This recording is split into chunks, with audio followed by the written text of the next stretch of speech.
We're going to look at the side roll here, but I'm going to look at it as part of a moving of the hip and stabilising of the hip series.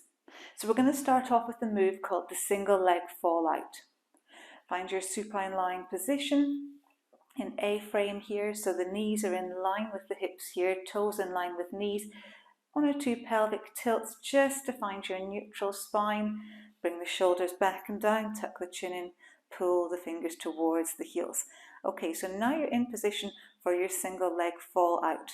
What I want you to do is inhale as you let one leg just fall out to the side, and exhale as you bring it back into the center line. Same on the other side. Inhale to let it fall to the side, and exhale to bring it back to the center. Now this is a very controlled fall because I want to make sure these hips stay completely level all the time. I'm looking for the point at which I can just about feel a stretch in the inside of the thigh, so I know the buttocks are activating as well, but I'm not twisting through the hips, so the hips are staying really stable. That's my key point here. If I let the leg go too far, the hips are going to start to tilt, and I want to avoid that at all costs. Once you've got the basic feel of the move, try and relax the shoulders, because you'll find you dig them into the floor to try and keep the stability, but the stability should be held by drawing in between the hips here. So pull gently upwards through your pelvic floor and tie that into this pelvic bowl as if you're drawing these together. That's going to help you stabilize the hips as these legs come out to the side. This is not about the range of movement you can get with the leg. This is about the control that you can achieve with the hips. Now we're going to make this a little bit tougher. We're going to take this into a double knee fold. So we inhale to prepare, exhale to raise one leg, hold it here. Inhale to prepare, structure the torso. Exhale to raise the other leg. You're now in your double knee fold position. And you're going to do a single leg turn out from here. Slightly different. We inhale to prepare, and as we exhale, we pull the knee to the side, but we keep that heel in position, and we inhale to return. If this feels too much for you, you could do one leg at a time. So you could exhale to turn the leg out and inhale to return, but just stay in a single knee fold. So we're going to do alternates here with the knees raised, but if you have your leg, one leg on the floor, just do one leg at a time. Now the same rules apply here. You're trying to keep the hips really still as you turn that leg out. If you've been doing one leg, change legs now. So bring one leg down, other leg up. And keep going. So if we go too far with this move, we're going to find ourselves rolling over. And that's what I'm really keen to avoid. But you can see here that the heel still stays in position. We're working on the range of movement that we have at this ball and socket joint at the hip here. And we're only moving as far as the ball and socket joint allows. We're going to do one more here, then we'll return the legs to the starting position. And we can return them back down.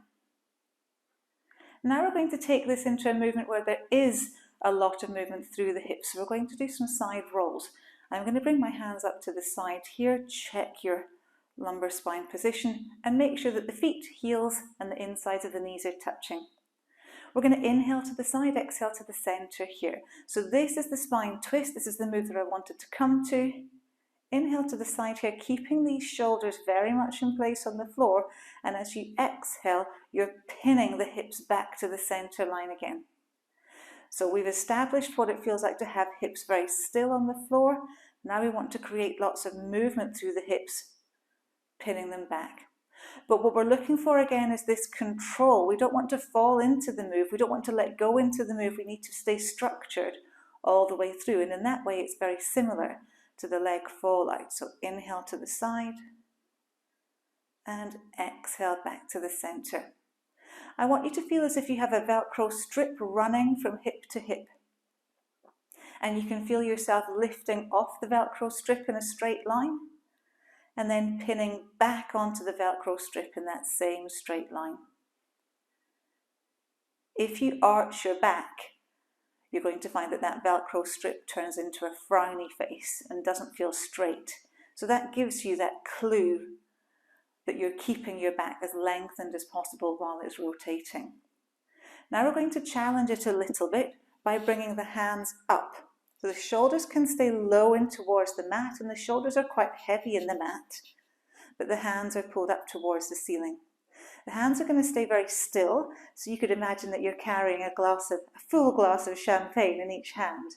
And as you come to the side, you can only go as far as those shoulders and hands will let you, and then you pin yourself back down to the floor again. Inhale to the side.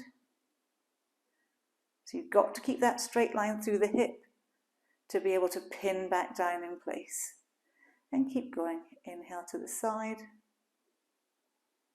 And exhale to return. Now you can keep going with this move if you want to, but if you want to try something just slightly more challenging, you could do it from a double knee fold position, still pinning the feet and the knees together, still holding your champagne in place. Inhale to the side and back to the center.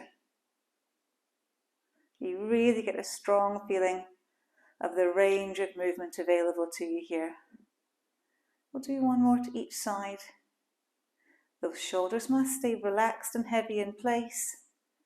The stomach is driving the rotation of the hips. Back to the center there. You can lower the legs back down again, lower your champagne and relax. Well done.